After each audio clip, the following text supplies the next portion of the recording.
Magandang araw mga kakutsero. Ito na naman po ang inyong lingkod na si Jigs na magbibigay sa inyo ng giya ngayong araw ng Miyerkules. Ngayon po ay November 5, 2025 at meron po tayo 7 magagandang karera. Uulitin ko po, itong aking giya ay purely review and analysis ko lamang at walang halong information. Ngayong araw po, meron po tayong carry over sa Fenta Pecta amounting to 34,257. No? Simulan na po natin. Race number 1. Dito po, magsisimula ang winner take all. Pilracom rating based handicap system race. Class 4, 42 to 56 split. Distance is 1,400 meters. At dito po, may siyam na kalahok. Dito po, no, ang unang pili ko po rito, yung numero 5, Sting, no. Napapatubayan ni JT Pabilik. Ito po, last run po nito, na segundo po ito kay Melania, no. At minimedyahan lang nung sakay ito. Tinalo niya po sa dating si Gintong Hari. Kapiraso lang po. Nagpreba po yan ng 1.26 media. Kung pagbabasihan po natin ang preba at nilabanan, sobrang lamang po ni Sting, no? Ang problema na po natin dito yung aparato. Pag hindi agad siya lumabas sa aparato, medyo tagilid tayo, no? Pero kung malakas ang loob natin at tiwala naman po tayo sa magiging performance nito sa paglundag sa aparato, sa tingin ko pwede na po solohin yan ni Sting.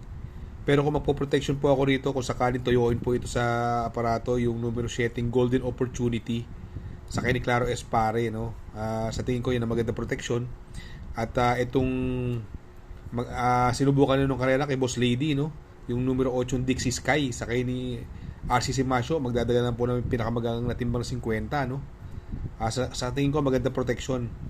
Kung tight lang po ang budget natin, pwede pong suluhin yan Sting, no? Palakasan lang po ng loob. Pero kung may puhunan po tayo at medyo andap po tayo sa maging performance nito sa aparato, magpo-protection po tayo numero 7 Golden Opportunity at saka Dixie Sky. Kaya dito sa race number 1 ang pili ko po, doon ako sa numero 5 Sting. Panigundo ko po, numero 7, Golden Opportunity. At isasama ko pong pandeado, numero 8, Dixie Sky. Sa race number 2, dito po magsisimula ang pick 6. Pilracom rating based handicap system race class 4, 42 to 56 split. Distance is another 1,400 meters. At dito po, may siyam na kalahok. Dito po maraming mabibilis. Andyan yung Hinebra, Moon River, Parisian Life. Puro mabibilis po yan. Pero napaka-impresibo po ng panalo sa milya nito. Numero 4 ang Parisian Life, banderang tapos. Nakaraan, no? Although magdadala siya ng 56 ang timbang sa kanya AB Serious. Kung sakaling mabigyan siya ng pressure sa unahan, na pwedeng mabigyan ng magandang laban, numero 7 Right or Wrong, no? Itong si Right or Wrong po, ito makbo po yan nakaraan kila Boss Lady. Bumigla na rin po yan, although talagang medyo kapusin yung kabayo, no? At kung gusto niyo magproteksyon po, no, pwede niyo pong isama yung numero 1 Arrogante sa kay ni Pamboy Ponce, gamay niya po yan. Kaya dito sa race number 2 ang pili ko po, doon ako sa numero 4 Parisian Life. Panigundo ko naman po numero 7 Right or Wrong. At isasama ko pong pandeado numero 1 Arrogante.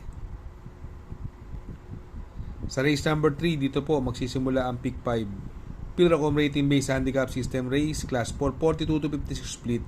Another 1,400 meter distance. At dito po may 6 na kalahok.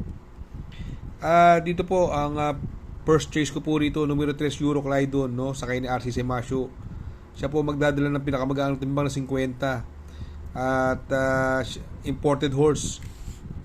Medyo mabigat lang po yung nakalaban na karaan. Tingin ko po lamang po yan. Kung gusto niyo po mag-protection, no, pwede niyo pong isama yung Carmela Slab. Si Carmela Slab po may 1.25 media po yan sa 1,400 meters. Ito yung Jubel's Glory, tip natin nakaraang pandihado yan, no? Kung saan nanalo si Big Battle. Nakipaghabulan lang po yan, Jubel's Glory, no? Pero sa tingin ko dito, mukhang hindi na papaporma ni Euroclydon yan.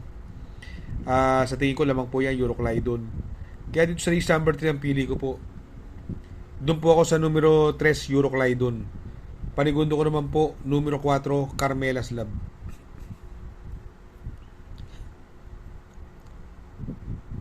Sa race number 4, dito po magsisimula ang pick 4. Pilracom rating based handicap system race class 4, 42 to 56 split. Distance is another 1,400 meters. Meron po tayong 7 kalahok. Dito po, ang unang pili ko po dito, numero 1, Batang After 7. Napaka-consistent po nitong kabayong ito. At last run po nito, nasigundo po yan. At gamay na gamay po na may sakay ni Arce Baldonido. Panigundo ko naman po dito, yung tersero nakaraan kila Mang Nano. Yung numero 2, Robotic Clay. Sakay ni JL Lazaro. Ito laging in the money sa kanyang past 3 runs, no. Kung magkasama po ako ng pandiado dito, yung solo ere sa tingin ko, numero 3, Grand Laughter. Sakay po yan ni Joel Ciego, gamay niya po yan, no. Sa tingin ko, magandang diado po yan. Pwede makabuo ng ere, makachamba, magandang diado po yan. Kaya dito sa race number 4, ang pili ko po. Doon ako sa numero 1, Batang After 7. Panigundo ko naman po, numero 2, Robotic Clay. At isasama ko pong pandiado, numero 3, Grand Laughter.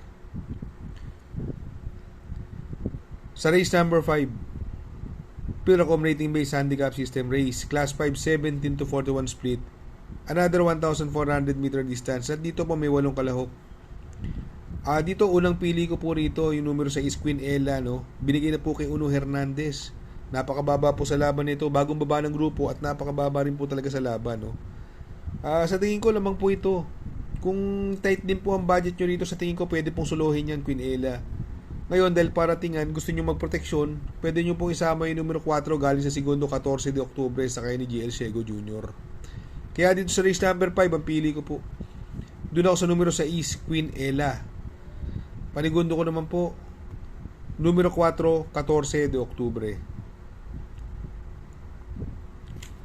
Sa race number 6, sa penultimate race, Pilracom Rating Based Handicap System Race, Class 5, 17 to 41 split. Another 1,400 meter distance. At dito po, meron po tayong 8 kalahok. Dito po, ang napupusuan ko po rito, yung numero sa Sheting Bocaue Rivertown, no? Bumaba po ng grupo ito. At ibinalik na po sa may gamay sa kanya kay Isaac Aguila. At pansin ko lang po rito, walang makakalutsa sa kanya rito, solo ere po, no? So tingin ko, lamang po ito. Kung makakabalita kayong labas, sa tingin ko, pwede pong solohin yan. Pero kung hindi man, pwede nyo pong pang-protection, numero 3, Malabon King, no? Gamay po ni GR de Ocampo yan. At angkop ang distansya. Although 56 ang timbang, sa tingin ko, makakarimati naman po. Kaya dito sa race number 6, ang pili ko po, doon ako sa numero 7, Bocaue Rivertown. Panigundo ko naman po, numero 3, Malabon King. Sa race number 7, sa last and final race, Pilracom Rating Based Handicap System Race, Class 5, 17 to 41 split. Another 1,400 meter distance. At dito po may 9 na kalahok. Dito po unang pili ko, no, yung ilang beses na indamayan na rin po ito, no. At sa tingin ko pwedeng mauna at makasolo ere. At masyadong para sa akin mga tinatakbo nito impresibo kahit sa malalakas na grupo. Yung numero 7, Imperial Queen. Gamay po ni JD Calagos yan at sa tingin ko siyang mauna rito. Lamang po sa akin yan. Ang tingin ko magbibigay ng magandang laban yung numero 1, Biglang Buhos, no. Yan, gamay naman po ni JC De La Cruz, no. Ilang beses na po niyang pinanalo yan, no. At ito si Biglang Buhos, very versatile na kabayo po ito, no. Napaka-flexible, no. Pwedeng iuna, pwedeng isunod, no.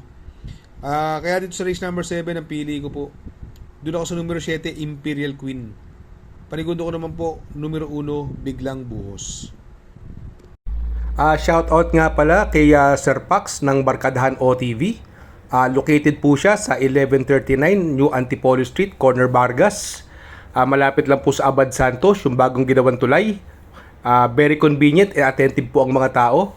Pwede po kayong mag-EB at party while betting on racing.